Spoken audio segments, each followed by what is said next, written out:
Another week of Makeover Monday Viz Review. Hi, Charlie. Hi, very you well this week? Yeah, and you have a different background, a different angle at least. I keep buying stuff. I can't help myself, and for some reason, I bought a new something to do with a computer, so everything had to move a bit. So next week I might be somewhere else. I think you got envious of Sam Parsons' setup, didn't you, with his Yeah, yeah. So he had all these screens everywhere, and I was trying to work out if I could do that, and I couldn't. But I ended up buying one huge one, which is just ridiculous, far too big, but sort of it does the job. So you have to kind of turn your head as you look from left to right. No, I need to be sat back here. Oh, good. So, confession, I have not done my Makeover Monday yet because it's been Monday, Tuesday are like the worst days for me work-wise. It's always super busy, and then Wednesday I'm like coming up for breath. So, yeah, I'll be interested to see what people have created and what I can learn from them before I tackle my own. Yeah, no, there's some good stuff. So this was based on another thing I spent money on. So I claim it was for the kids, but it was for me really. I bought them one of these Switch thingies, and I just was panicking trying to find data, and I looked up Nintendo data, and that was it. So funny. Here we go.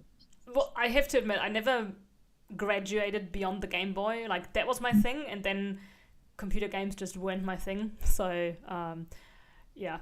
But let's see. Let me bring up our screen. So, well, maybe first a very quick look at the original Viz, and we've got some data. So we've got basically we're looking at sales. Is that right? Hardware sales and software sales.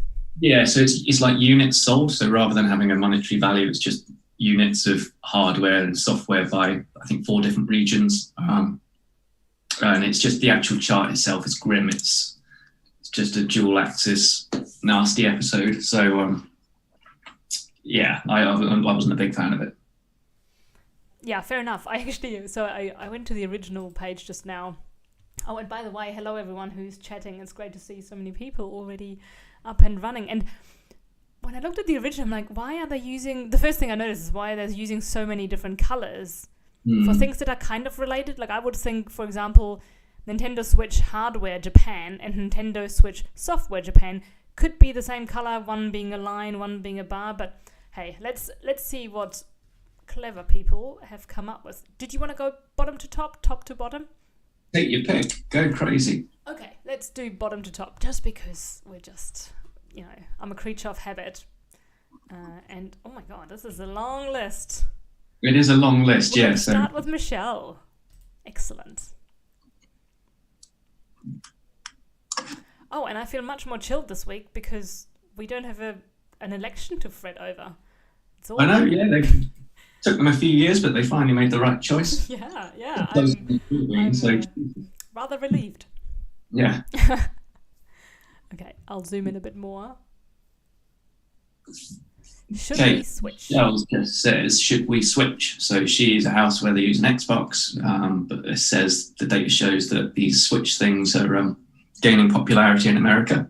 So this is like a classic Michelle Viz, isn't it? You've got the bands at the top with like the multiplier factors. So in 2020, we can see that the Americas accounted for 44% of all Switch software sales worldwide and 39% of hardware. So that sounds massively disproportionate, doesn't it, by population? But hey ho, there's what it is. And yeah, you can just see it just keeps growing and growing.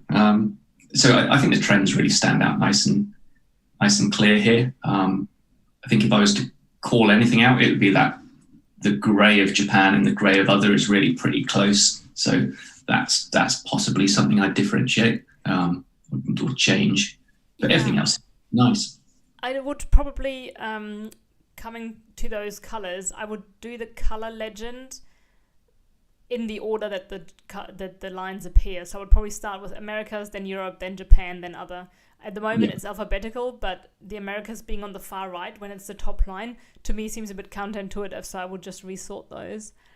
One thing that's in the data is it's like a weird aggregation. So it's in 10,000 units. So when I did it, I just multiplied the values by 10,000 to make it like into the millions, so you could just know rather than having to say, okay, what's 6,000 10,000s? Yeah. Would you have done that as well, just to save a bit of thinking? Yes, yeah, because also with numbers, yeah, it's easier when you make it simple. So it could be in millions, it could be in thousands, because if you then have like 1 to 10, that's easy for people, like 1,000, 10,000. But if it's, like you say, if it's 6,000, 10,000 units, that's going to be a bit tricky. Yeah, I agree there. Yeah, I like it. I think it's nice and clear, and it's just there's a variety of charts coming this week again, so I'll start with a nice straightforward line chart.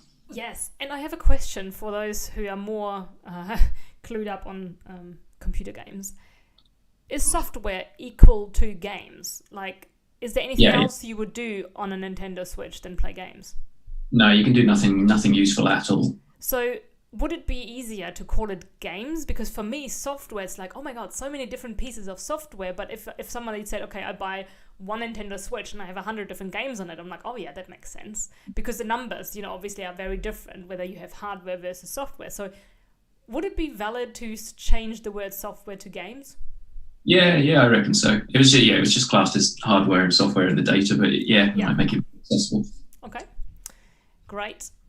Okay, I'll move on to the next one. Close a couple of tabs. So next one is Hashmi Shah.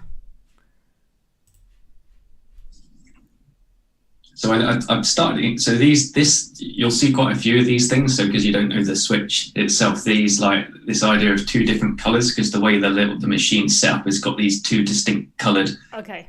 Pads on. I saw some pictures that people had used in their visits. So I'm like, okay, so it's like a console kind of thing.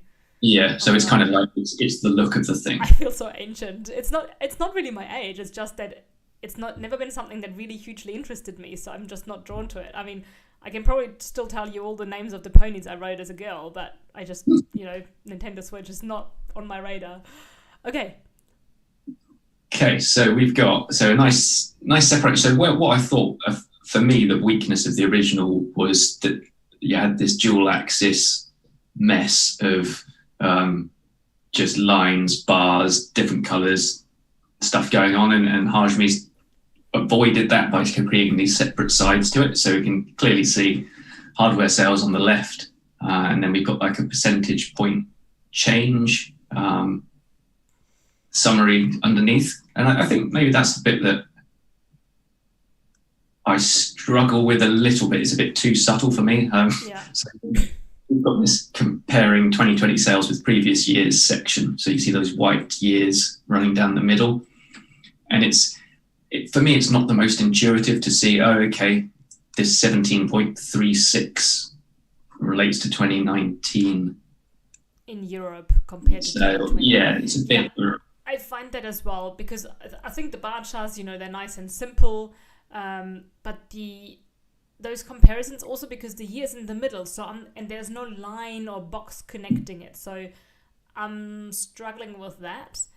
I also wonder how useful are all those numbers, and would it be more useful to say, hey, between, maybe picking out a couple of those numbers that are really interesting. So hardware sales, I mean, the biggest shift is in other countries. Okay, maybe let's leave others to the side for now because we don't know which ones those are, but Japan, between 2017 and today, we had a 768% increase. Like, surely what's going on there? Like, that's interesting.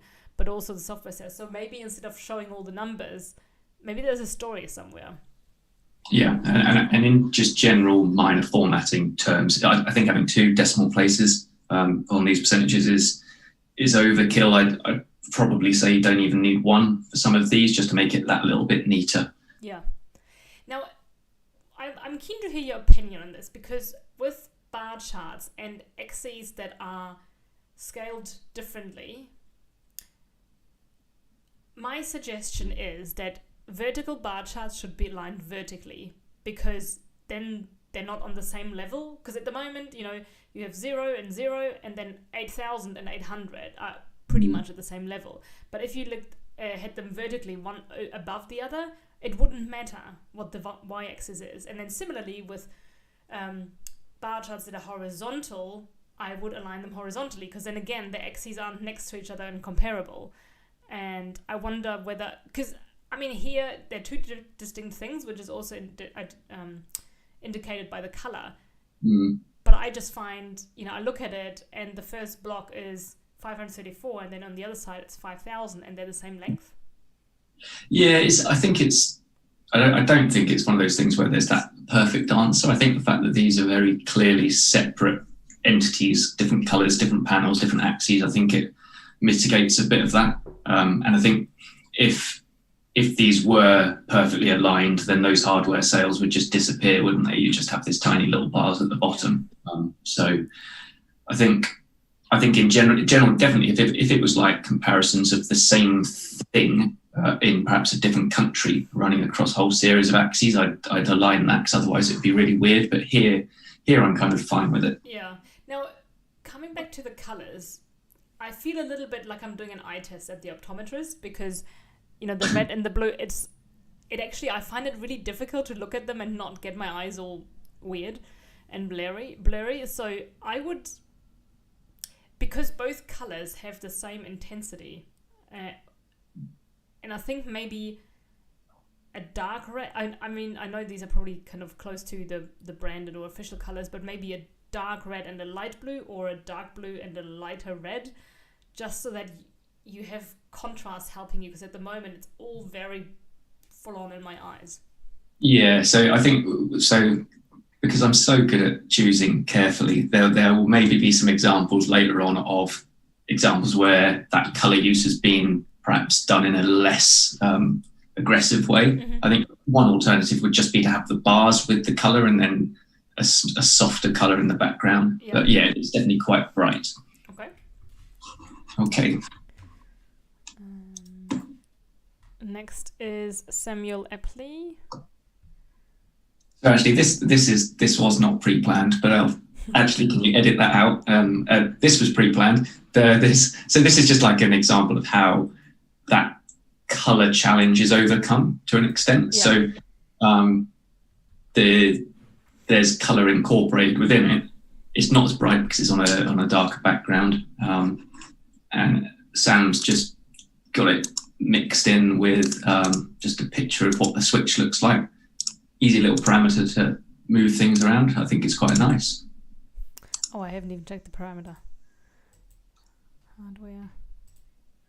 And he's done the change of multiplying the units by the 10,000 just to make it a little bit more understandable. So now I can see, okay, hardware sales in America is 8.1 million rather than however many 10,000s. But then I would fix the axis, because otherwise, like, the 8.1 million is just the same length as the total 82 million. If you know what I mean. Like, as I go through them, I'm like, oh, why is the bar not going to the left, kind of thing. Yeah, it's interesting, isn't it? And I don't know if we can start a chat room debate about it, because again, I don't know if there's a right answer, because almost when you're changing a parameter, it's like you're refreshing a canvas, and you can to an extent forget what you've just seen, and because otherwise we'll always end up with charts where you've got one which is dominated by the biggest values, and then it just disappears when you switch. So, and I understand that challenge. For me, it's, I'm picky. I look at the numbers and I'm like, oh, the bar didn't really change, but the numbers did. Yeah. Well, if people can respond in the chat to say what they think the right thing is to do, and then that's now the rule. So whatever the consensus is, that's officially it. So your next book, Eva, you can write that down. Okay. Now, with the design, I get what Sam is doing here, and I think the idea is good. The execution, I'm not fully here, and I think the idea is good. The execution, I'm not fully sold on, because I see all these pixelated edges from probably like removing a background. At least it's what it looks like on my screen.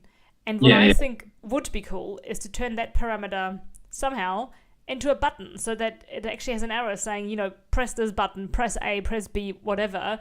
Or maybe you press A to see the total sales, press B to see the software sales, and press Y to see the hardware sales, to actually incorporate. I mean, obviously you can't press the button, but it's about overlaying a transparent image, and to incorporate this game experience or console experience. Yeah, that's a good idea. Okay. Yeah, it's nice. So I think we've got a few more examples like this. This wasn't good. Let's see them all. There's the next one coming up straight away. Ceci Vargas. Yeah, and I think the link is in the second. Yes. So for this review, we should always be receiving a link, and you can put the link in the same tweet as your picture. Then the picture will show up nicely, and the link will be there as well. Okay. This is quite wide looking. Maybe it's also the font that seems pretty wide. Yeah, it's like a stretch limo, isn't it? So it's just to accommodate the 4 different years that are in there. So we've got hardware. It's quite a sneaky approach. So because you have such variability in the units sold, whether it's hardware, software, region, whatever, rather than having the charts sort of thrown out by what we've just talked about, hugely different scales because of volume, just do it as a percentage of total. So it works all right as a way of showing it. And again, you can see the Americas dominating. I think the thing that bugs me a bit on it, and it's because it's differentiating between hardware and software, is the fact that the Americas is red in the top bit and blue in the bottom. So it's coloured by the category rather than the region. So you can see why, but it is a little bit inconsistent. And you know what I just thought was, hang on, how, like, I was reading it that 100% goes across the top. You know, of course 100% is within the year, but I think because of the really wide layout, my eye automatically goes left to right rather than top down. So maybe there could be something that clarifies that percent of total is kind of within the year. Maybe it's just me needing that clarification, but I would find that, something maybe visually to say, okay, this is one bucket, and makes it clearer. I think each panel is really nice and clean, and I like these sort of rounded line charty, bar charty things. So I think it's a good clean submission. Okay, nicely done. And there's so this is the first timer. We've got Patrick. Okay.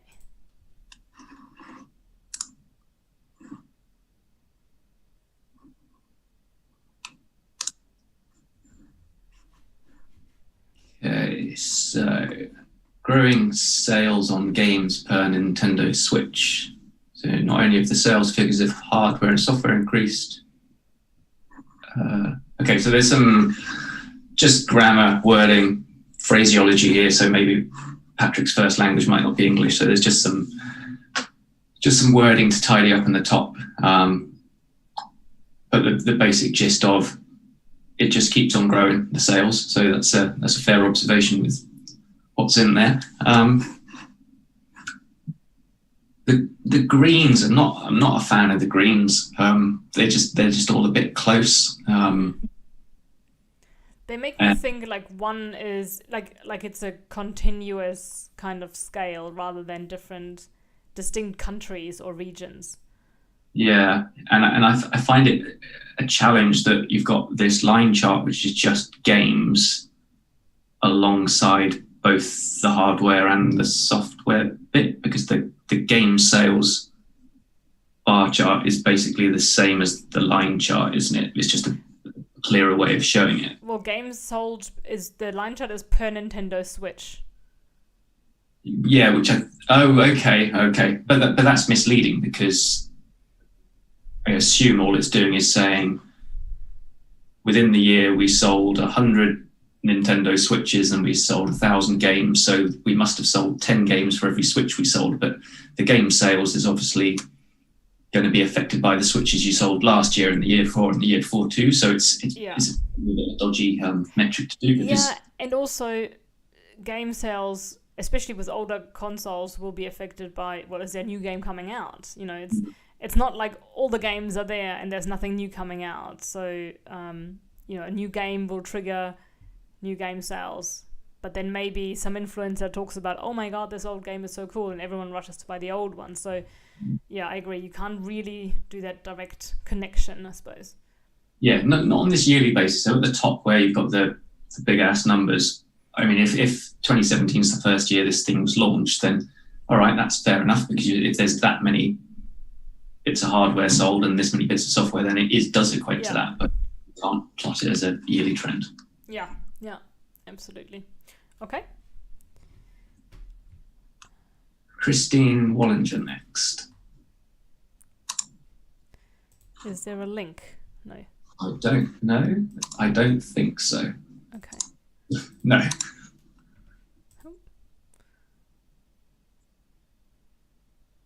So it might not be a Tableau one, so it's going to be worth a look. Yeah. Okay, Nintendo Switch global sales.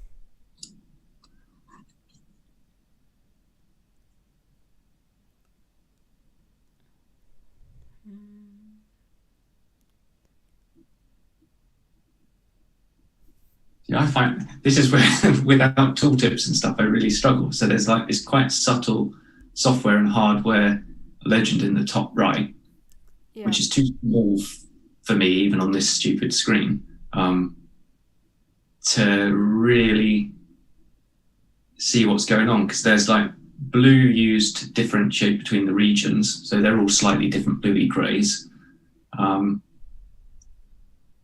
And we know from what we've seen in the data already that the volume of software sales is way, way higher than the hardware sales, and I can't see that within here.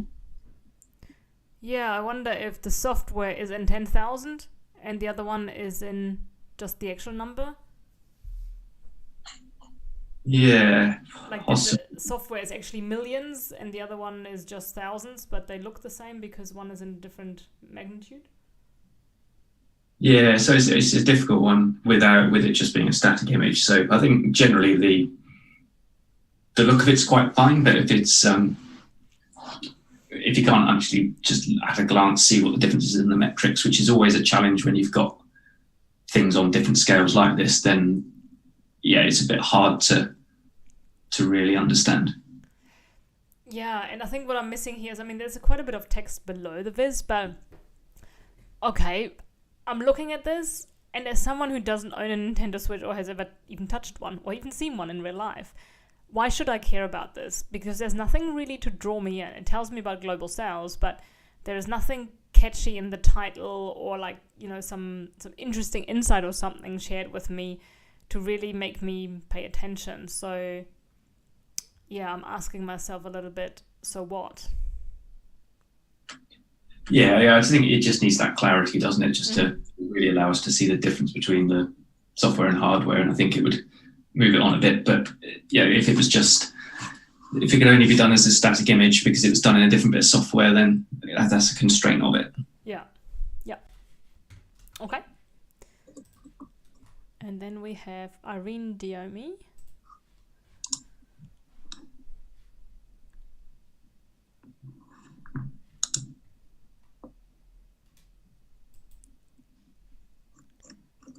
Okay, so it's fairly tall. Switch sales, Europe and Americas. That's interesting. So she's excluded Japan and the other bits, which is cool because if you take stuff out, then you get more simple direct comparisons done. 2020 is coloured in black, I guess, just to draw the eye. So hover over a graph. So it lets you easily see that in the Americas, stuff is outselling things in Europe. But you have the lack of axes means you're absolutely dependent on the tooltips within there. So I almost think, for me, you always either need an axis or you need a label on your chart just to let people know what it is. So that's probably one thing I'd suggest, unless Irene's intention was to make it interactive like this. I agree. It has to have something, because I also find the design is to me, it feels a bit confused and confusing, because on the one hand, I'm wondering, is this meant to be an iPad screen? Because I'm getting these rounded corners, wide, vertical, but then on the left side, there is no edge. So maybe it's not. There's the fonts are all quite difficult to read because the title is really bold and has these borders. Hover and graph to learn more is really small, and because it's so bold, it's all squished together. Europe and Americas, the font looks almost like, I don't know, like it's pixelated. The years are really small, and white on light blue is also not that easy to read. The easiest to read I actually find is the black with the white font in the Nintendo Switch kind of thing at the bottom. Yeah, and then at the top it says Nintendo Switch sales, but you hover over the chart and it refers to software rather than hardware, but the title makes me assume hardware. Yeah. Anyway, so I think that probably needs to be made a little clearer. And equally, I mean, where you've got this image of the Switch itself, it does at least say software there, but instinctively it makes me assume hardware, just because it's plotting something just over the hardware. So yeah, I think there's a few things for Irene to consider just to make it a little clearer. Yeah, definitely. And I think it's also just a bit too big because I zoomed out to 90%. It's completely filling up my screen. So it probably could do with a bit of resizing. Okay, and then we have Sam Batchelor. Yeah, so Sam was sort of encouraged into this by Fred over in Australia. So I think he was being so Sam is based there as well. I think she's in Brisbane. And I'm like, how has she not done Makeover Monday? Because I've known her now for years through the community, and I always assumed that she had done it. So, Sam, welcome. Yeah, and what took you so long? And keep doing it. Exactly. Software unit sales for 2020 Nintendo Switch. Is this this is maybe a lame question. Is this a character from a game? This is, that's Yoshi, little dinosaur. Is it? Oh, he's grown up. When I was young, he looked a bit different, a bit simpler, not as, kind of smooth and everything. Okay. But yeah, it's a nice simple one, isn't it? So just playful, and I think Sam said it was going to be simple kind of. I don't even know how you describe that as. It's like it's an Apple chart.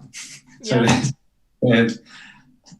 it's using size as well as the length of the bar that isn't there, just to say what amount of units have been sold. It's clear and it's sort of playful, and it kind of ties in with Yoshi and what he does. So I think it's quite good.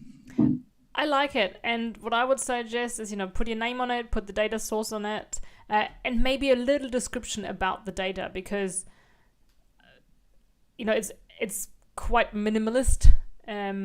We've got some numbers, but there's no tooltips, for example. So software unit sales for 2020, but is there a little bit more you can say about it? That would be my feedback. Yep. Okay. And then we have Chimney.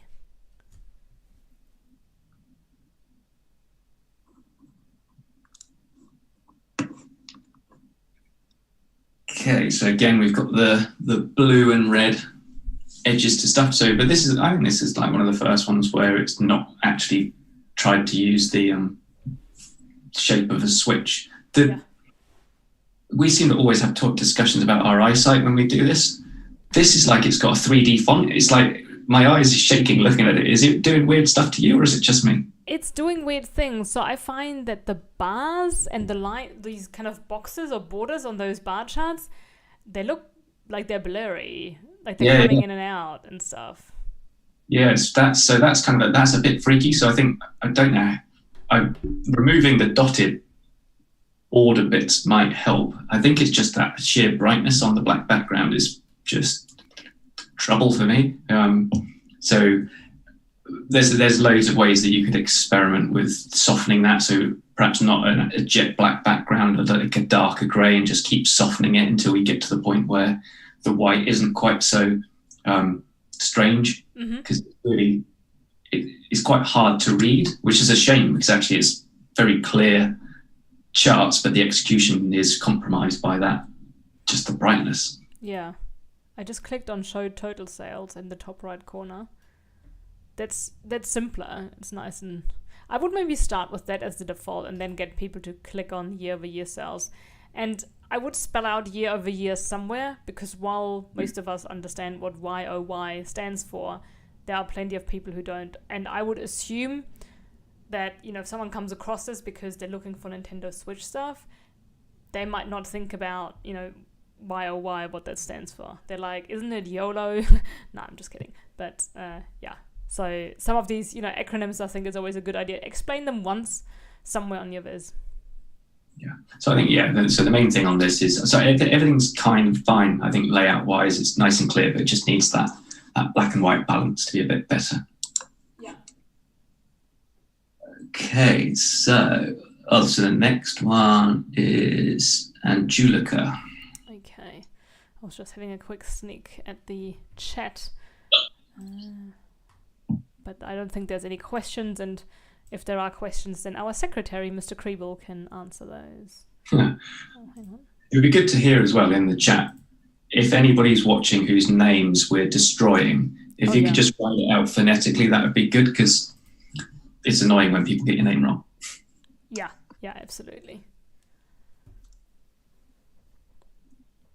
Okay, so this is quite purple, going away from the red and blue. Nintendo Switch sales. Okay, so if I press the software button, I go to hardware. So I don't know what I'm... Oh, okay. So, software. The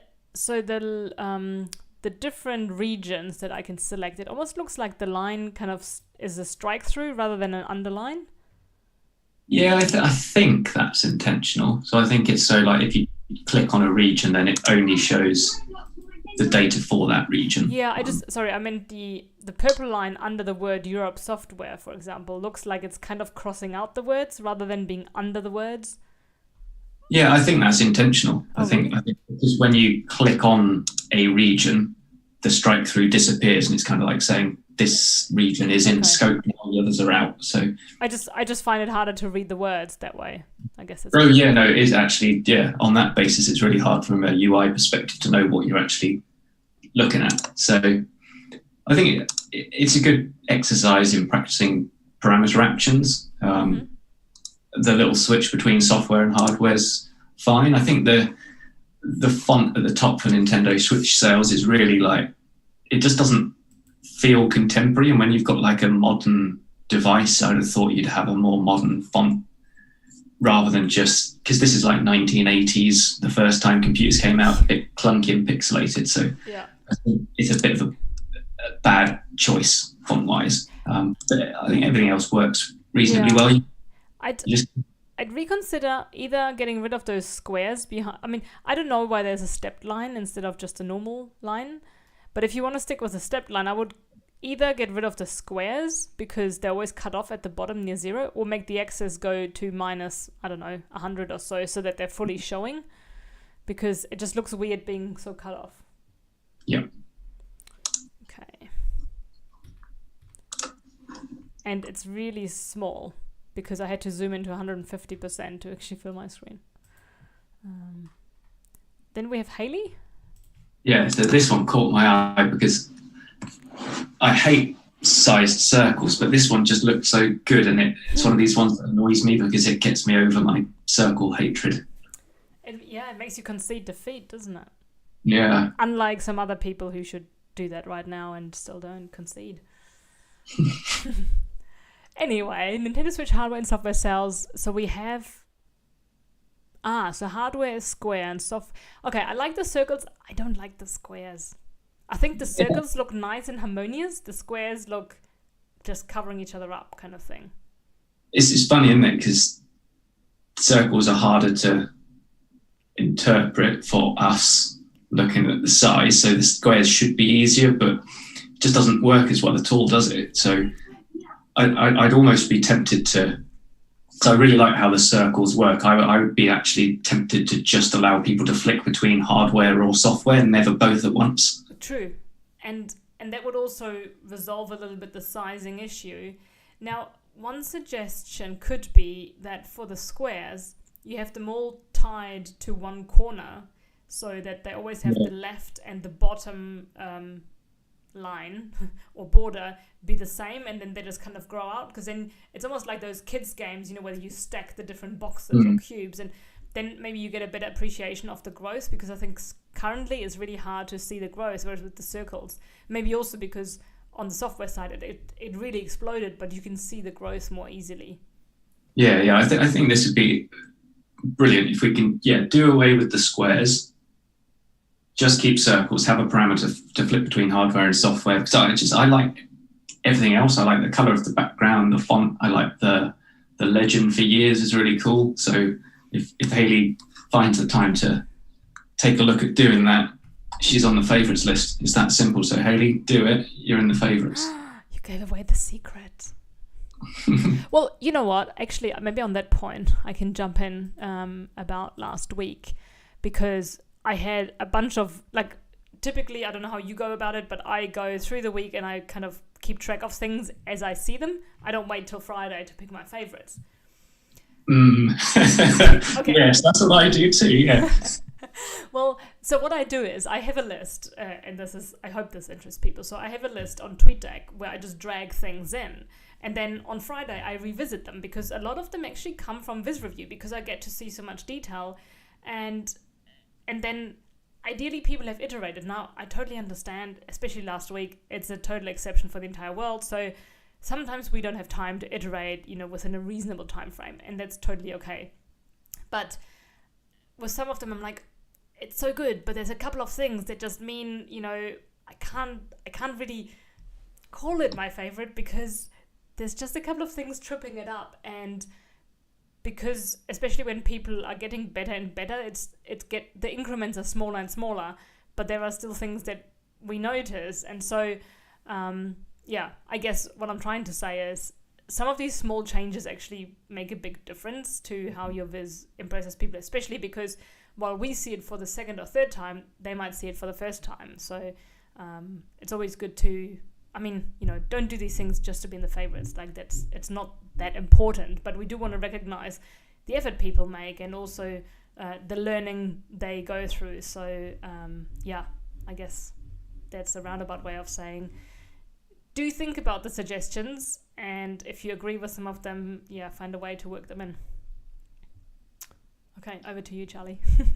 Okay, well, so that's it. So based on what Eve just said, make those changes, Hayley, because it's very important to be a favourite. We've got Ashley Zhang next. So she's gone down the dual axis area liney sort of route. So we've got Nintendo Switch platform sales for the 4 years by region. Just some big numbers for hardware, big numbers for software. And it's simple, it's easy to understand. I think if I were to change things, there's like a grey background behind the region names at the top. I don't know that I'd necessarily keep that. I don't think it really adds much. And then there's just little details like where we've got the Americas, so we've got the highest values in 2020. They just don't quite show right, the labels, so you need to sort of pad out that y-axis a little bit just to allow the labels to fit in. So just real nitpicky little details like that is those are the only things really I would change on this. Yeah, I think it's always a good idea to just double check your axes and see, can you add a bit more white space, like you said, Charlie.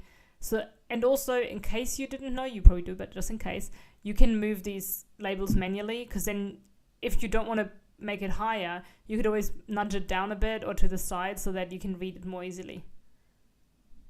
Yeah, and then really, again, more minor details, but like those header lines that are separating hardware and software, you don't necessarily really need those, so you could choose to whip those out just to clean it up a little bit. Yeah, absolutely. Okay. All right. Next one is by Devi Priya. Yeah.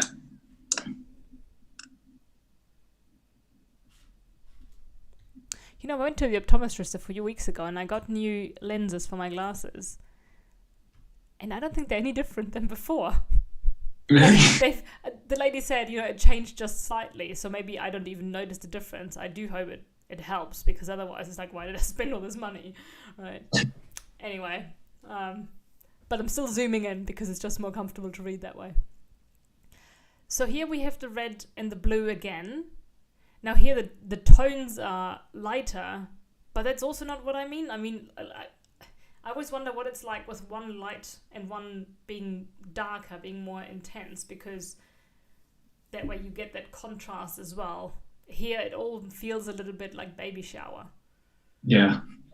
This is quite interesting, seeing stuff like this, because it's almost the clearest one I've seen, because if you look on the left-hand software section, you see the 2017 values are really, really low. So I don't know if it means this system launched mid-year or something like that, and just the volumes were really low. And it's why when I did mine, I excluded the first 2 years, actually, because the jump from 17 to 18 was massive, and it might imply that there was this huge boom, which wasn't really on the scale it was. But it clearly shows that. I do. This two-tone look confuses me a little bit, because you try to figure out what's what, because software's in pink, but then the background of the whole hardware section is pink. But is that the hardware section or is it software? So it's like it's pretty.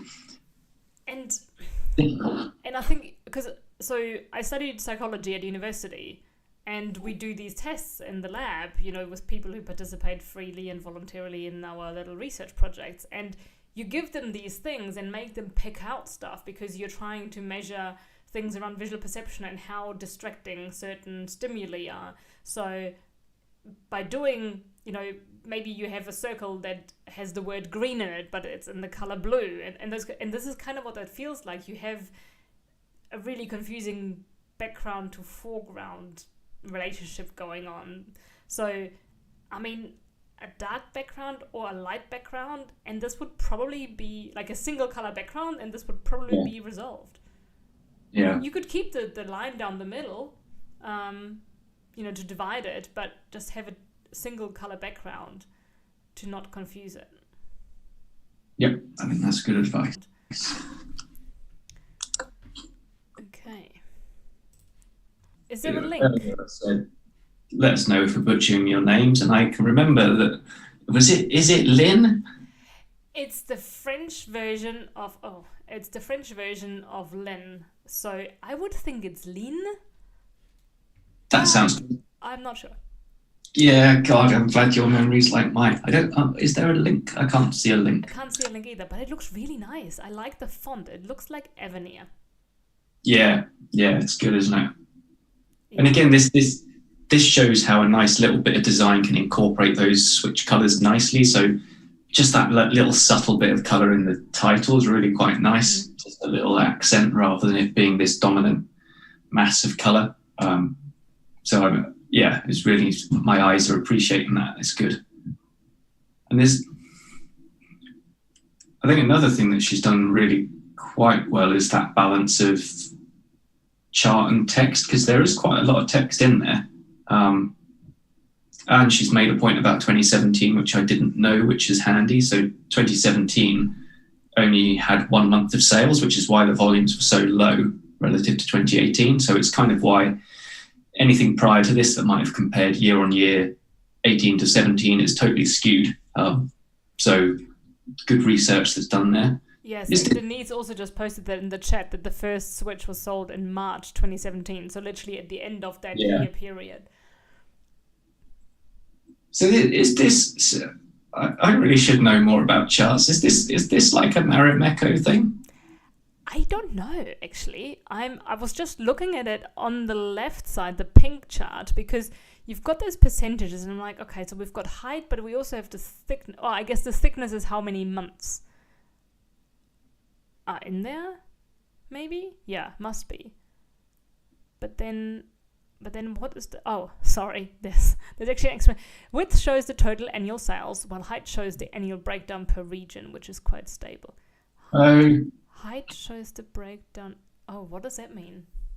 So height is a percentage for the regions. How much was sold in the Americas versus Europe versus Japan. And the width shows the sales. Okay, I don't know if that computes very easily in my brain. Yeah, it doesn't for me. I mean, it's towards the end of the day here, but yeah, that's like whoosh, straight over. Yeah. It does look really, really cool, but I need to I need to process this a bit.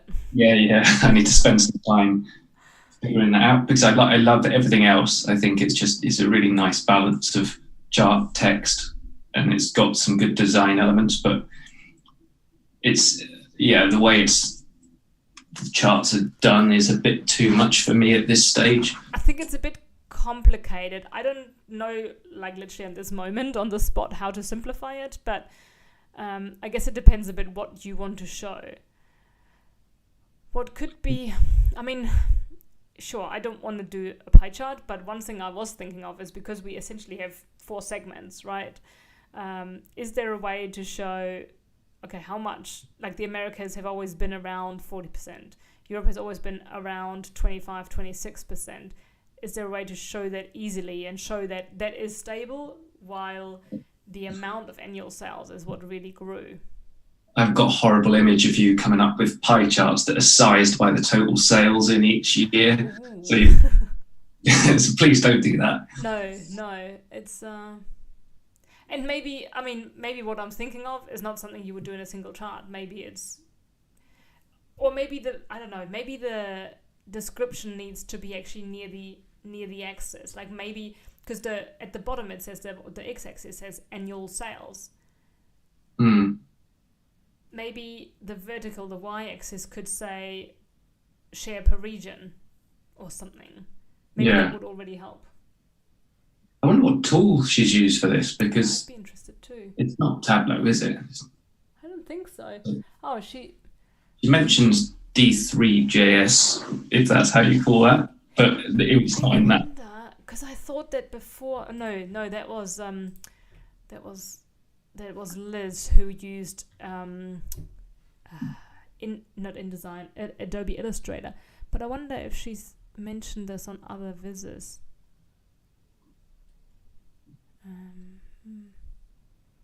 I'm not sure. By the way, it's stunning execution. Yes. Bit over my head in terms of interpretation. All right, next is Ashik.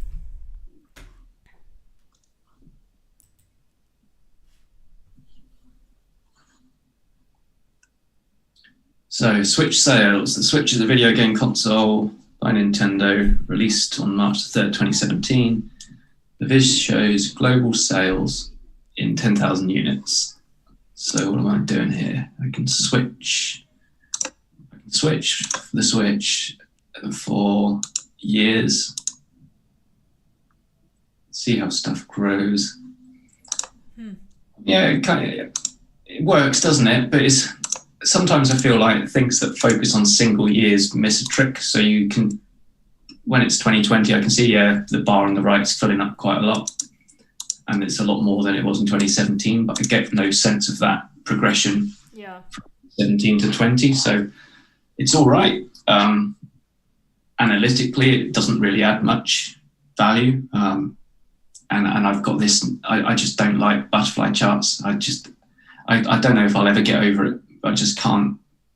I don't like running from the middle to the right or the middle to the left. It just doesn't work for me. Yeah, I feel like it's almost like watching tennis, left, right, but it's not as entertaining, I guess, as tennis. What I also struggle with here is hardware, software. They're written like vertically on these sides, and why do we have so much color? Why not maybe make this middle light blue section white, but then actually give a different color to hardware and software? Because the tiny line in the middle, the gap, is hard to see, and I'm like, which bit is actually which? And it's, what does it tell me? And it looks weird. You know what? I've just realized at the end of each box you have a number, but they are really odd jumps because they're not the length of that box. They are the length of the bar inside the box. So maybe putting that label literally at the end of the bar rather than the end of that box. Because I find it really weird to have like 1171 almost looking like an Axis label. Yeah, I see what you're saying. Okay. All right. There's a question actually in the chat, how to create a GIF from their viz. And I have this thing called Screen to GIF. I'm just going to bring it up. It's a free software. and I can just press record, and then like, I can cover whatever area I want to record. I press start, I click around, I press stop, and then I just have to convert it. Now, one thing to be mindful of for the Twitter is that sometimes, I don't think it's the size of the file, but it could be the format of the file, like the length and height of your resulting GIF that is not going to work. So maybe look up, what should be the dimensions or something. But that's what I do. And I think... Yeah, I've got a free thing that's just called Cloud App, and it does the same sort of thing. You use like a snipping tool to lasso what you want to do, and for free it gives you about... It's not long, about 5-7 seconds, but it's usually enough to give people an idea. Yeah, exactly. This one I have, I think it's kind of unlimited, but it then gets really large in size because it takes so many frames. Mm-hmm. But yeah. Or you could also, depending, if you have a Mac, all these things are easier because those computers are designed for it, but you could just do a QuickTime and take a screen recording and just make it a video. It doesn't have to be a GIF. And then there's online converters if you do want to make it a GIF as well. So next we have Aditya, who I think is in the chat. So I think they're watching live.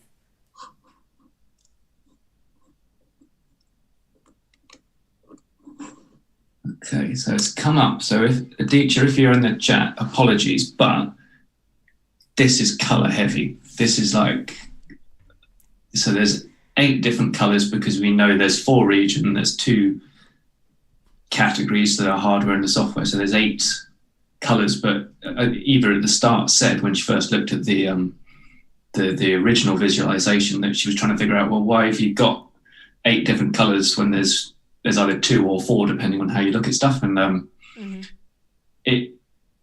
so I think it's color heavy, and then this is showing like a rank of units sold on like an equal ranking scale, but when you're comparing hardware and software, so you know the software is going to outsell the hardware, so it just doesn't make any sense to me to do that. It's like trying to compare selling I can't even think of a really selling a car and selling petrol. Boom, there we go. Yeah, something like that. Or it just doesn't make sense to rank things which are kind of like just different levels of granularity within the grand scheme of things. So those are my two gripes with this. Too much color, and I think it's just the wrong way to represent this data. Yeah, and I also would say, even if you go down to, okay, let's just look at hardware or just at software, when you just have 4 regions, I don't know how relevant the rank is, because even if you were to just give us numbers, we could see that quite easily ourselves. Plus, now we have, okay, so if I look at software Americas, so the software is in 10,000s. So I think these numbers are quite misleading, because some people might be like, okay, so it's 7,000 in number 1, but actually is 7 million would be the actual number. So I don't see that listed anywhere that this is actually in 10,000s. The sales unit in 10,000. But that is only for software. That's not for hardware, right? Yeah. Oh, actually, no, it would be for hardware as well. Sure. Maybe all is 10,000. Yeah. Yeah, and then the color is just a bit overboard. Yeah, but I just cannot. I do sound like a stuck record, but I cannot see why people wouldn't scale this up to represent the units as they are rather than in 10,000s. And we've said it already, so I won't go on about it. No, I'm with you on that. Anything to make it simpler and more relatable to people. Yep. Okay. So we've got Ant pulling now. Oh, he's used the buttons. Okay, I'm going to zoom in. Like, this is really small. I would recommend making this large. Okay, let's press power. Oh. No, I'm happy with that already. That's enough for me. So question mark pops up. Show check out the version. instructions. Genius. Ant made my day. Look at this. You've done exactly what you said earlier. Yeah, as if he read my mind. Okay. I don't like reading instructions. I'm always let's just play. Okay, jump into a new game. Hardware units sold over time. Now I don't remember what the buttons are, and I can't remember from, maybe this question mark icon could be a hover action. I'm just going to click on Y and see what happens. I always expect a bit of music, like din. But I guess that's not really what you play on these things anymore. Summary sales numbers. I clicked on B. So the summary sales numbers viz, I don't love it because it almost looks like a word cloud because there's a lot of words and there's bold and different font sizes. I would tidy that up a bit and just make it maybe a bit more KPI dashboard style. What happens if I click on A? And I wish the transitions were faster, but I think that's probably a Tableau Public thing, right? That's not necessarily something Ant can... Yeah, I mean, it's quite fun. I mean, as a UI exercise, it's a bit of a nightmare, isn't it? Because you can't remember what button does what, and you have to refer back to the like information tooltip. But I mean, it's definitely clever. So Ant's obviously, I think he's probably spent far longer than he hoped doing this because it's quite complicated, all this. And maybe the information button, like maybe you could make the whole viz a bit bigger and just write it below the viz so it's always there. And maybe make it, how to play, press A for, and make it like concise, but something that we see all the time. Yeah. I think, kudos to him for having a go at that. That's reading your mind from earlier. Totally. Okay. Then we have Kristoff, who's also quite a regular now in Makeover Monday and in this review.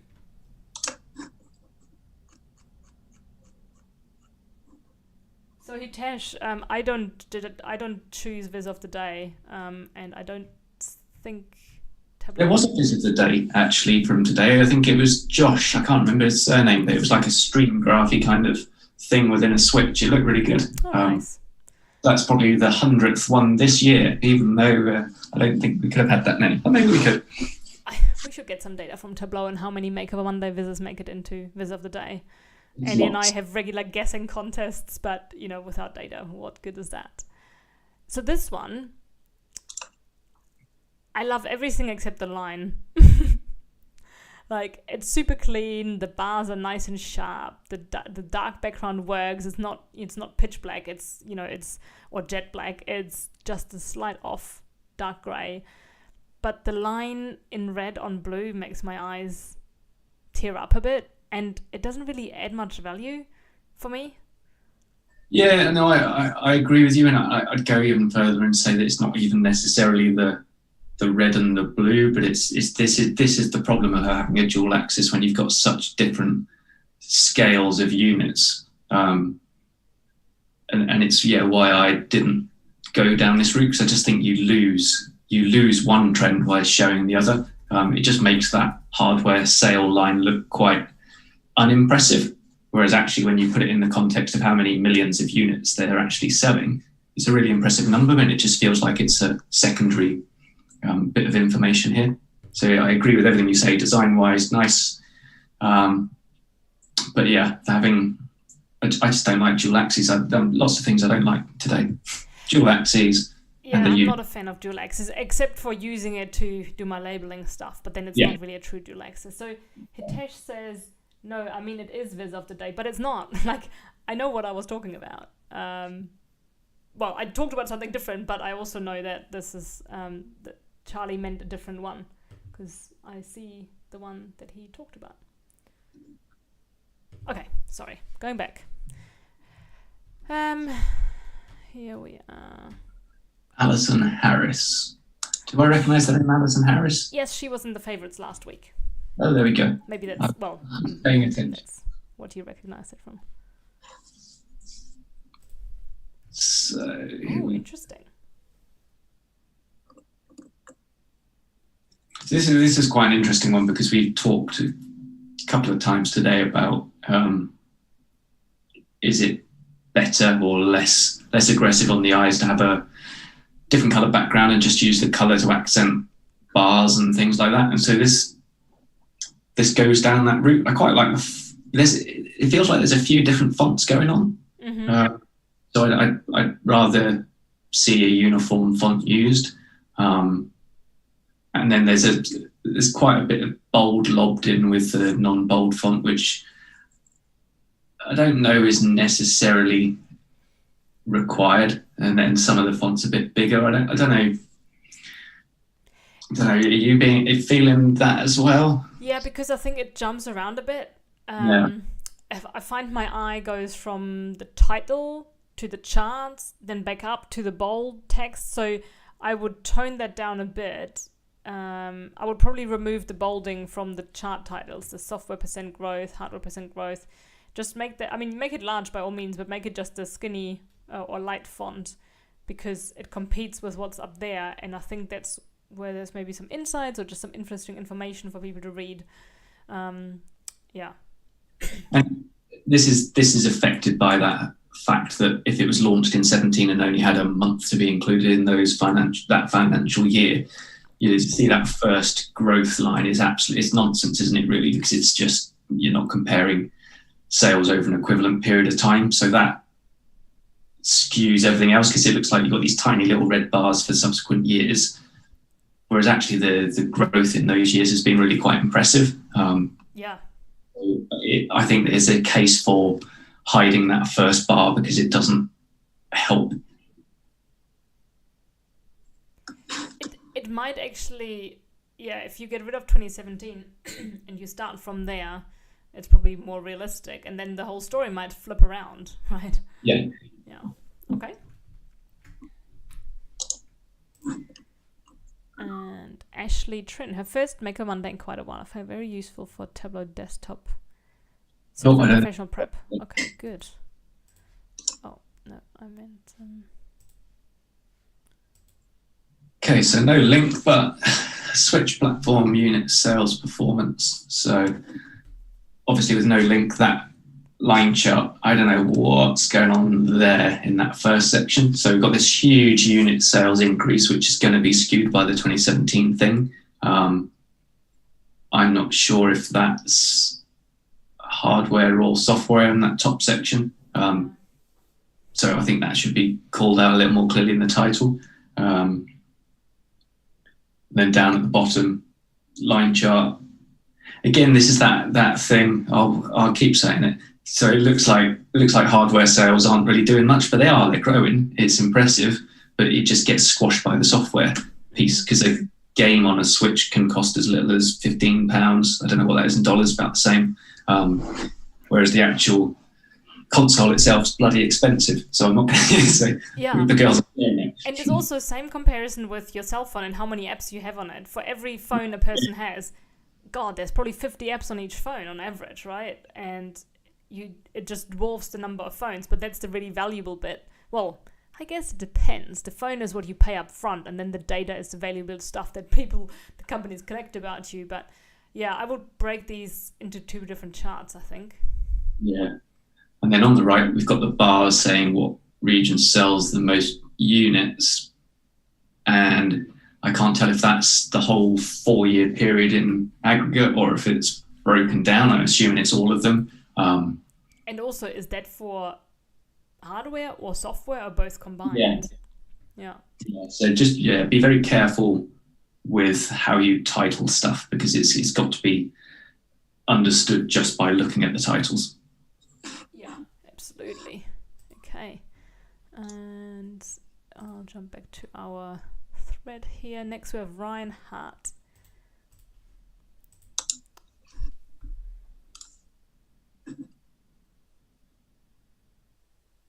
So this one's like a donut party, which sounds good, but I'm not sold on it. So Nintendo Switch, since its 2017 debut, it's been popular, selling loads of stuff. That's true.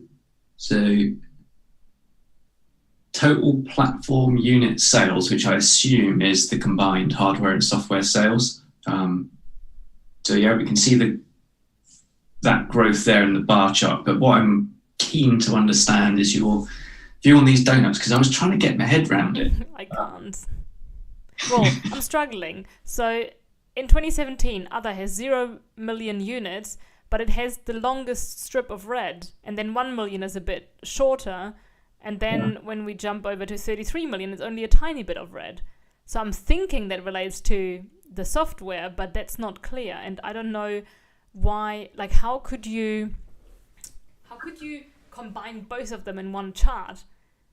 Like in Yeah. this case, it should be, for example, that the whole bar is 100% of 2017 and you show vertically what each region contributes, or it goes across and you show how much of the revenue in the Americas like was attributed to each year.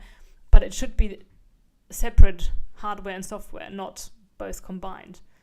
Yeah, and the subtitle underneath that says that software represents an increasingly bigger share of the platform's sales. But like I said earlier, it's only going to do that because if you've got more hardware in circulation that can run the software, then you're going to have more software sales because that's just the way it works. So it's factual, I guess, but it's kind of like it's an inevitability. So I'm not sure that it's necessarily an insight. Yeah. Okay. Oh, Daniel Robinson. This is unexpected. So this is where my insider knowledge comes into it. So my oldest daughter is addicted to playing this Zelda game where you jump around, call for me when there's a baddie, and I have to go and shoot an arrow at it. So that's what happens in this game. So designed to fit your life, transforming from home console. Yep. Choose a weapon to see the sales.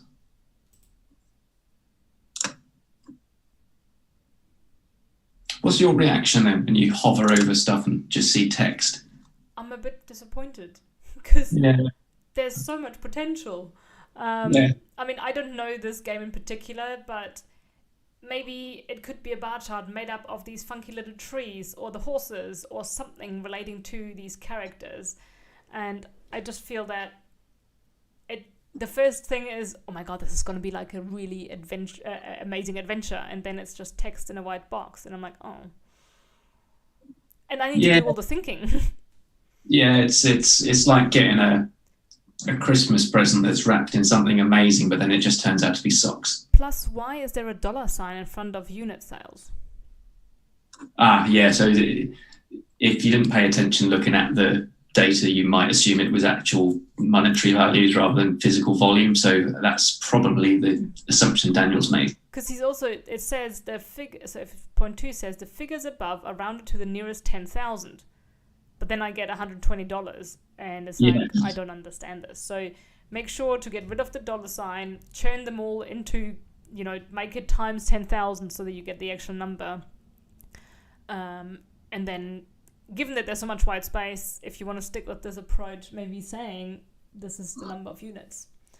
Yeah, and I suppose one other consideration is you've got this massive long axis thing for other, and it would imply that actually the sales in the other regions are higher than Europe, America, and Japan, whereas actually America should be the big axis thing if you wanted to keep that sort of relative scale right. Okay.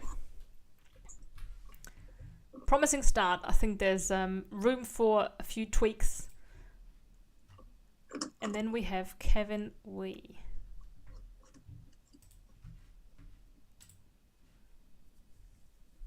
We've got more step lines. I remember when they came out and people were really excited, and I'm like, I wasn't really excited, but then when I started using them, I'm like, well, they don't really look all that great. Like, I think there's very limited times when they end up looking really cool. No, they're kind of good when you want to do like a skyscraper outline or something like that. But they're a bit niche. So excellent grow of the Nintendo Switch software. So there should be excellent growth at the top.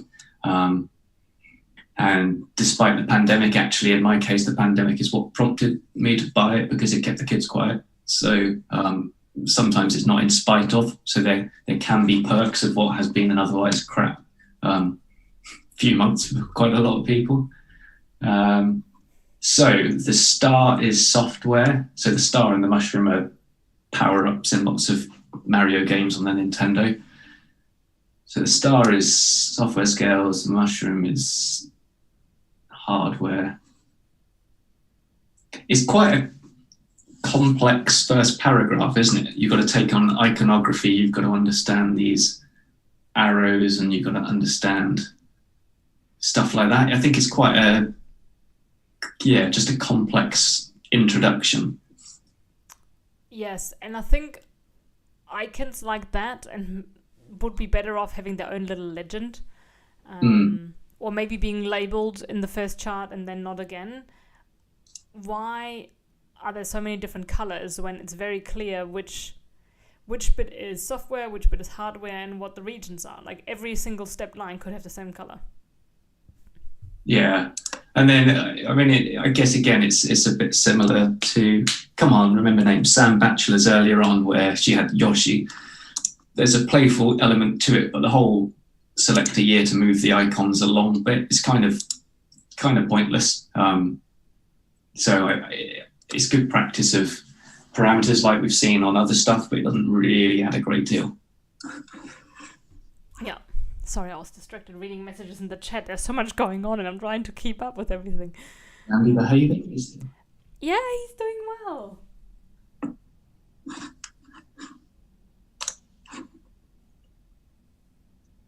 Yeah, I think it's all peaceful for now. I should make him make more cookies because I'm kind of hungry for cookies. Honestly, he makes like the best cookies. It's quite something. But then we have an entire jar full and there's like 40 cookies and I have to stop myself from eating them. It's not necessarily...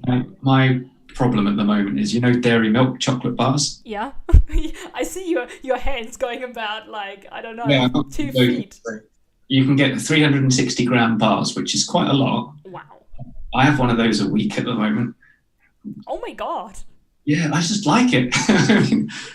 That's so funny. So we have these giant bags of chocolate chips that we use for the cookies. They are 2.2 kilos. And just before this review, I went downstairs and I had a little handful, which is about a tablespoon, and I felt really guilty. But now that you're saying you have 360 grams of chocolate a week, wow. And that's just sort of snacking. So I had blueberry muffins and some other stuff. I don't know how I'm not enormous. Yeah, I just look at this stuff and I gain weight, so I'm going to stay away from the chocolate, especially because I can't run at the moment. But I'm back on Swift. So, okay, so we have this one by Azad Giovanni, Nintendo's. So first impression, I haven't looked at any numbers yet, is that I like it because it's quite clean. I can see everything easily. Nothing is difficult to read. I have nice simple bars and numbers and labels, and I get this little bit of Nintendo Switch design at the top, and I think it's actually enough. The one thing I would probably get rid of, or that I think is necessary, is the blue and pink kind of baby colored borders around the whole thing. Like the big outline. I think that I'd also change the font. It looks a bit old fashioned. So and I know Tableau Public doesn't help, but Avenir is one of our favourites. Even the standard Tableau ones, I think, look a little bit more modern. Yeah, I'm a huge fan of Tableau Lite because it just looks a bit sharper. I think also Verdana and Tahoma, Calibri, they all kind of work as sensory fonts. But yeah, this is nice and clean. I do wonder about the data relates to financial years. I don't think people really need to see the 3/217. I think you could just get away with calling it 2017, 18, 19, 20, just to tidy up that x-axis a tiny little bit. But yeah, it's nice, clean, and it's another example of just some more subtle use of color rather than bang, here's some bright green, or bright blue, bright red. Yeah, agreed. And I like the use of the white space for labeling software and hardware. I would go all out and make those words nice and big and bold. I mean, they don't have to take up the entire space, but I think they can be a bit bigger. Or you could even, instead of coloring the word, you could have a colored kind of box behind it. You know how there's a bit of a trend, and I quite like that too, because it just makes it pop. So maybe a couple of experimenting things there. Yep. Okay. And then Yash Raj is next.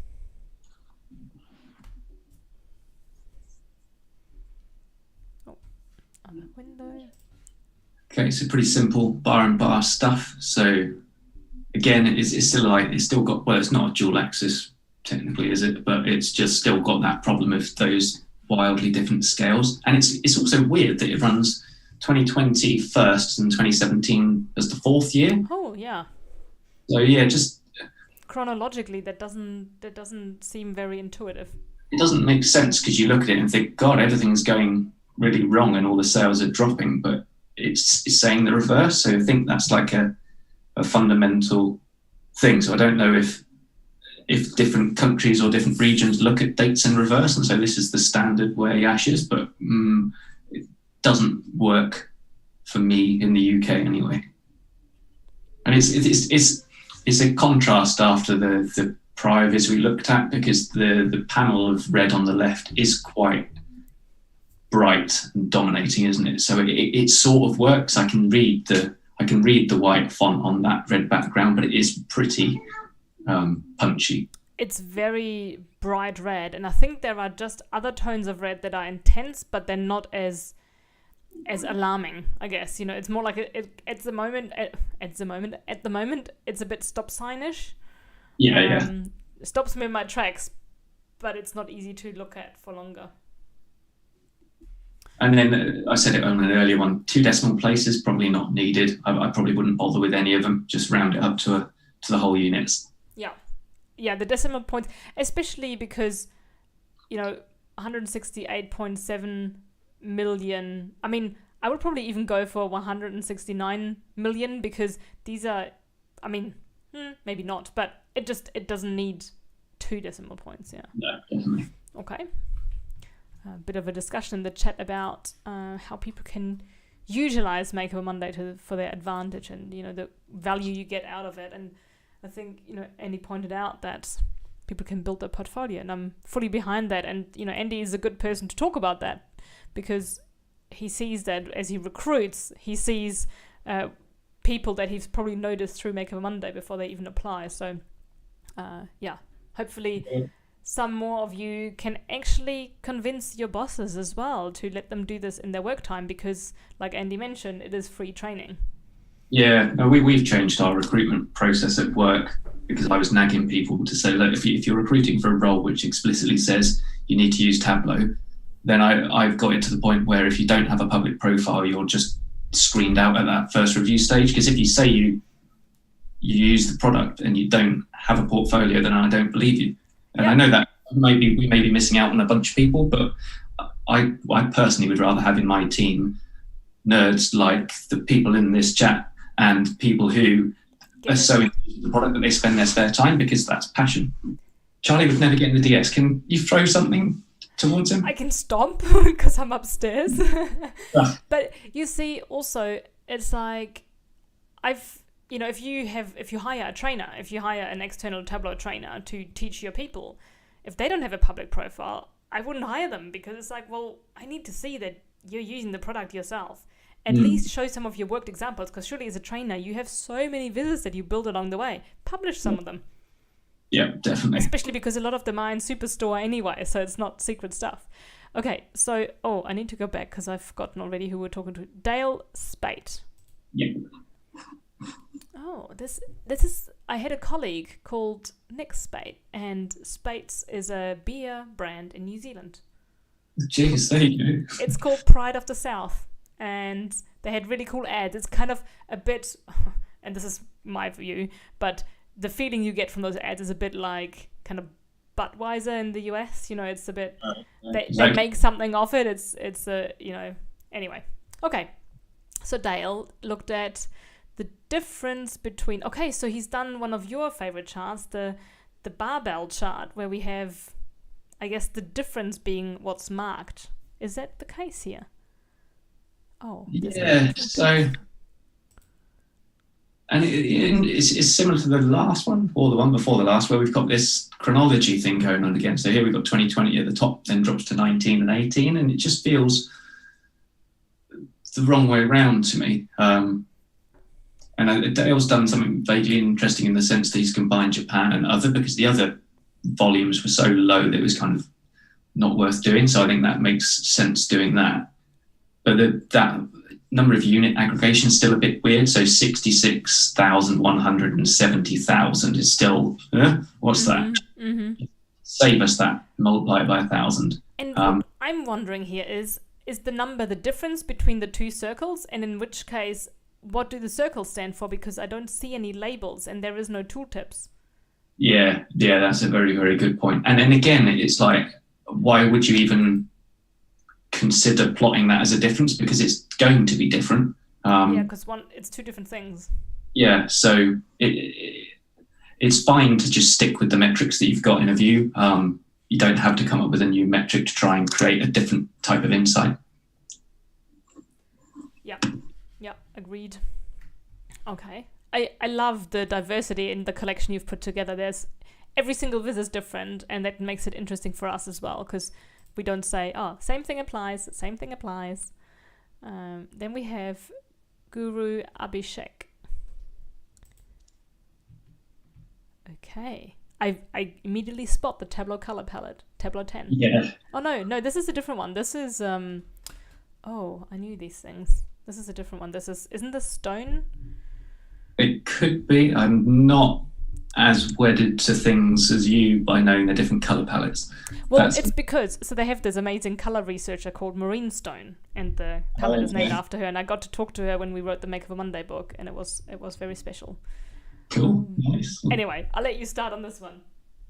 Okay, so we've got pretty wide parameters at the top. So lots of it just, to me, feels, and this will sound bad, it just feels like there's quite a lot of stuff thrown on a page. So the Nintendo Switch icon thing at the top, it just feels like it's an icon placed on a page, and then there's this red outline to everything. It just feels like there's a red outline on a page. Why is that? It doesn't need to be there. Then Nintendo Switch sales report. Okay, that's a okay title. It doesn't feel big enough. And the reason it doesn't feel big enough is because these parameters are massive. Yeah. So they need to be reduced hugely, both in terms of width and height. The use of color for years, for me, is just completely unnecessary. You've got the x-axis there, so I can see what it is. We've got this chronology problem again, so 2020 down to 17. It doesn't make any sense to me. Having bars that drop down the page as well, so this is like double mishmash. So you've got backwards chronology, and you've got sales running down the page rather than up the page. So that's like confused me twice. So I don't understand the logic for having the bars upside down. So I'd spin those around. And I think once you've done that, you end up with something that's so much better. So remove icon, border, resize some stuff, sort your chronology, flip the bars around, and remove that year on color, and then it's just so much easier to read. Yeah, and one example I would give is that Andy actually yesterday, he did a Watch Me Viz live very spontaneously about KPI dashboards. So he found some examples that were done in Excel, and he rebuilt stuff in Tableau. And he's got quite a few different KPI dashboards on his Tableau public profile. Andy, if you're listening, maybe you can tag them all with some unique tag and tell us what it is. But looking at some of them to just see what could it look like. You don't have to do the same, but a sales report to me screams, KPI dashboard. So looking on Tableau Public, or looking even on Pinterest or on Google, maybe not Google because you get a lot of kind of junky old-fashioned pictures, but if you look on Pinterest and say, well, what could a KPI dashboard look like? And you try to rebuild some or all elements with the data you have, you could come up with something that's surprisingly, polished looking, because you didn't have to think about all the design. You just rebuild it. And I think it then covers some of those, formatting suggestions that Charlie made as well. Okay, so then the next one is Vignesh, who is in the chat. He was at the very start, so excellent. Some live feedback for someone who's in, and Dale was in as well. So Dale, I hope you were cool with what we said and can understand what we were talking about. Okay. Oh, I like this. Well,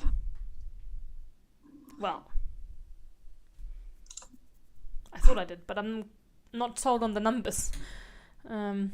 Plus, having every country, the transitions are neat between the different years. It could probably do without the word March, because they're all of them are March. It's just an annual number.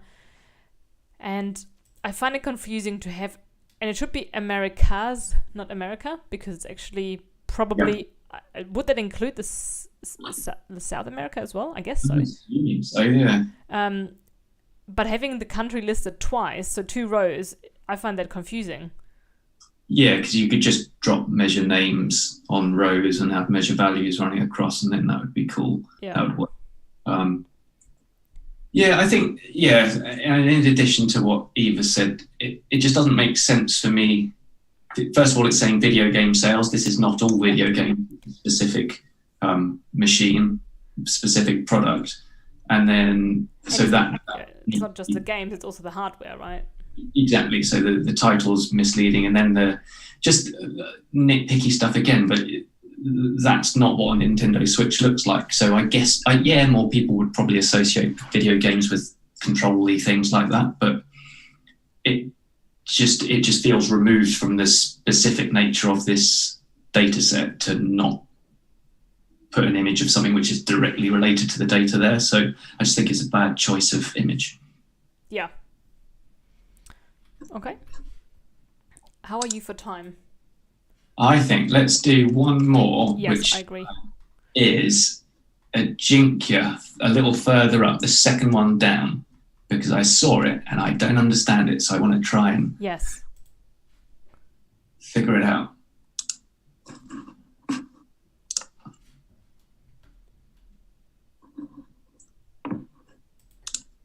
Wow.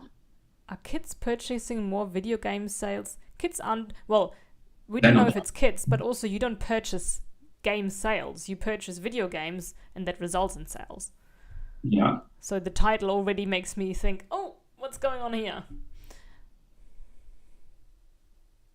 Yeah, and so, okay, let's work through this one quite methodically. So that's, challenge 1, the title doesn't make much sense. And then we've got like all the sort of the citing of the source and the author is the second line. Don't put it there, put it at the bottom. It's kind of incidental data. It's not that important. So put that at the bottom. And I think I found this quite a lot with a few submissions where you've got this sort of, I don't know how even to describe it, but the subtitles, this sort of, the phraseology of it, I find quite weird. So this dashboard helps us analyze the sales of video games. If I were presenting something to you in person or on a webinar or a Zoom call like we do these days, maybe I'd do that. I wouldn't write it on a dashboard to say this does that. It feels very unusual. And also, my expectation, at least for these Makeover Monday visits, is don't make me analyze things. I expect you to analyze and tell me what you found. Like that's what to me a dashboard is for. Everything else is exploration, self-service BI, but that's not really what we're doing here because there is nothing exploratory, really. Yeah, and then there's this little section to the right in a slightly different font, which you can confuse as being part of the title, which says insights found. And like the second one is large growth can be found in many markets, like Japan, Europe, and even Americas. Well, there's large growth in every market. And why would you say, and even Americas? Would you not expect the Americas to generate large growth? It feels like it's, suggesting that it wouldn't. So it's just wording, but I don't think it's necessary to spell out insights on things this sort of bulleted way. Yeah, if it said something like, even in Greenland, where there's hardly any people, I'd be like, okay, something's going on. But then Greenland wouldn't surprise me because they probably have long winters where they like to play video games. I don't know, but it just... Yeah, and it could be a language thing, I acknowledge that, but don't overthink, keep the sentences in the language simple, right? Yeah. And then, so we've not even got to the charts yet. So now we've got, again, we've talked about year and using colour for years. It's just not needed because imagine not having 4 colours in each of these barred sections. It would be a lot softer on the eye. So I would remove that. I wouldn't have the header that says area because it's clear that it's an area because of just the description of the place. It's not clear. Again, we've got this units thing, so they're not multiplied by 10,000. It's not clear if this is just software, hardware, both. So that needs to be clearer in the bar section. And then I don't know what is happening in the bottom section, but before I worry about that, I'm going to say, well, is the orange section related to 2018? Is the blue related to 2017? It's not, but because you've used those colours twice, that's the conclusion I might draw. So always be very consistent with colour use. Yeah, and the chart at the bottom. So I used a different tool recently for a bit of exploration that I was doing, and they have this out of the box, and it's super fun to use. But what I think the intention behind those kind of double pie charts, let's call them, is that you have a start and an end point, or a hierarchical nature. So for example, if you were to say, okay, let me use my mouse so it's a bit clearer. If you said that this, let's just assume this little, it's too many jumpy things, but that sometimes I hate hover actions because you can't explain things.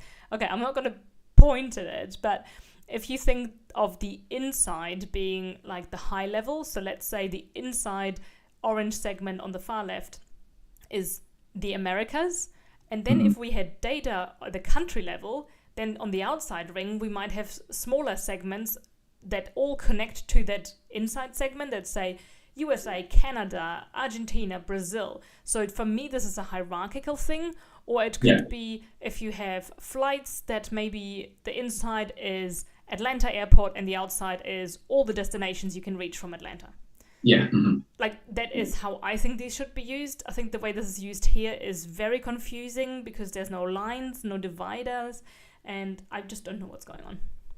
Yeah, so I think, this sounds like a bit of an assassination of the viz, but I think we have to be mindful of how people will look at stuff. So we'll always be direct and honest about stuff, and I think there's just a lot that could be done here to make it easier for people to understand, and that's the core of it. Make something easy to understand. Yeah, absolutely. Okay, so that brings us to the end, and I'm just going to bring our lovely faces back to the screen. Here we go. And there was a comment, a couple of comments, excuse me, in the live chat that I just wanted to address. And let me take my glasses off again. That people said, they've tried for weeks now, they've submitted and they haven't been picked. And Andy already said, we don't do that intentionally, and we don't. I think what we've started now, and correct me if I'm wrong, Charlie, with these collections, is to find a variety between the types of visitors, but also the level of experience and skills in the authors, right? Because sometimes people are like, well, this is my very first one, and we want to give them a review and we want to show them that we've seen their work and maybe help them, nudge them along on their way. Then we also want to always have a few examples in there that are really advanced in terms of just how good they are, so that we can have some really cool examples to say, hey, this is something you could aim for. But also looking at visits where maybe there's quite a few changes people could make, but they're all quite minor and they will lead to a really good result. So that's the balance we're trying to strike. Is that a fair representation? I think so, because we in the past we've definitely had 5 bar charts in a row or 5 line charts in a row, and it's difficult for us to come up with new stuff to say, because at the end of the day, the guts of it is a chart's a chart. So we're trying to provide variety. So we've got lots of different types of charts, some stuff that just needs minor tweaks. And I think I'm going to make a conscious effort to include some really good ones more regularly. So because it shouldn't always be constructive feedback about how you can improve stuff. It can be, look at this. This is why we consider this to be good. And then people can take that on board and try and incorporate that in their own work next time. So apologies. We can't please everyone all the time. We've overrun by over half an hour today. So we do what we can, but it's now, I think, time to kind of sign off. But so please rest assured that we don't ignore you intentionally in any way. And if you can learn from the feedback we've given the others and you do your iterations, we will notice that. So it's all good. And I think with that, we'll finish up here and look forward to your favorites at the end of this week, Charlie. Yeah, which I'll probably start on Saturday night. Cool. Okay. In that case, take care. Thanks everyone for tuning in, and have a good rest of your day, Charlie. Goodbye.